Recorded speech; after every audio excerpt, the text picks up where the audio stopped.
After naming mag-stop by sa Petrified National Forest, pupunta naman kami ngayon sa Albuquerque, New Mexico.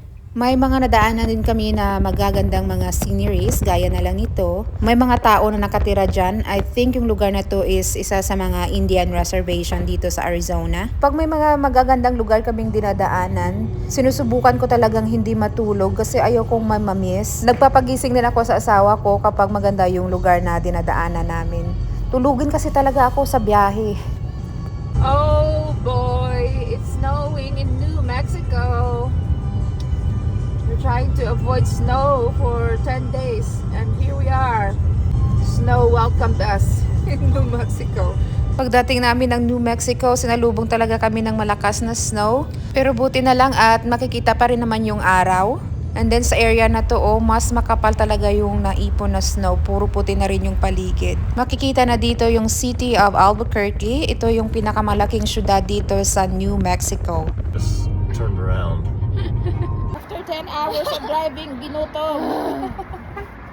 We're gonna eat right here at the Viet Kitchen, Vietnamese restaurant. I'm gonna have some pho soup. Which one are you ordering? The pho Thai? Pad Thai? Pad Thai. It's actually pho. Pho. So it's pho Thai. Pad Thai. Dead. And I got my pho soup. How much noodles do I have here? Oh, yum. Good, babe. Lemongrass chicken. Oh, you would like it. And lemongrass chicken and Thai tea. Dito na kami sa aming hotel sa New Mexico, sa Albuquerque. That's the view of the city. Ito yung aming hotel for a few days. Embassy Suites. Dito sa gitna ng Albuquerque. Albuquerque. Albuquerque. Yun na yung asawa ko. Shoo, nagmamadali na. Alright, here's my model. My pinsan is my model. Look at that.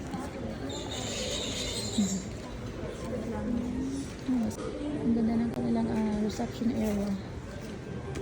Parang mini garden.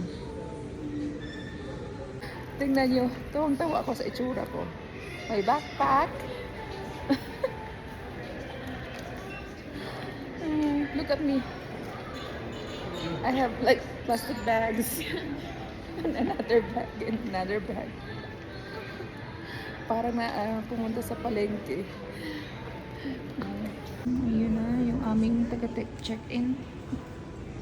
Si Jerido, aming taga-check-in. Alright, we're heading to our room na.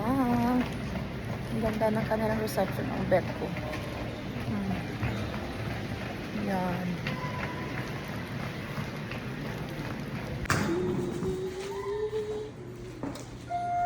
Elevator. 6th floor. Yeah, number 6. Nice. Nice. By the elevator. Sure. Okay, welcome to our room. Wow, they have your name. What? Welcome, Jared. Why just you? Why just you?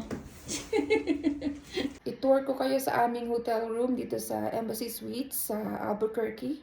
We're gonna stay here for a few nights kasi mag-check kami ng different tourist spots. Ang number 1 sa aming listahan is yung Carlsbad Caverns.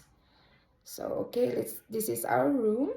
So, ito yung living room area. Ayan o, kasama na yung model. Yun yung aking pinsan. So, may TV dito, may dining table. Tapos ito yung kanilang kitchen. May microwave, may fridge. May little sink, may coffee maker. Sabi ng asawa ko, wag daw kunin ito, wag inumin. Kasi napakamahal ang tubig na to, $5. While in Alaska, our tubig is free. And then this is our bathroom. Yan, yung aming bathroom. Malinis. Malinis naman siya. And then yung tub at saka shower. Diyan, and then out here. Tapos dito naman yung aming bedroom. Andun na si Don Jaredo. Nanonood na siya ng... Ano pinapanood mo, babe? Football? Yeah, the Vikings game is gonna be on. Vikings, yeah, football. Yun na yung aking mga gamitan dyan, oh. Ang mga maleta. So, 2 queen-size bed. We're gonna be here for 3 nights? 3 weeks. 3 nights. We're gonna be here for 3 nights. And this is the view from our window. We're on the 6th floor. You know, busy na syudad ng Albuquerque. Yung aming view. And that's the highway. Andyan lang yung highway. That's the interstate, right? So right, yeah. Yan yung interstate. Malaking highway. Yan lang. Good night. Pagod na kami. 10 hours of a drive ba naman from Surprise, Arizona. Okay, I was corrected by my husband. Sabi niya mga 7 hours lang daw na driving. Which is right kasi may nag-stop over pa kami sa... What's the name? Petrified Forest. Sa may Holbrook area ng Arizona. Yun lang. Good night! Good night!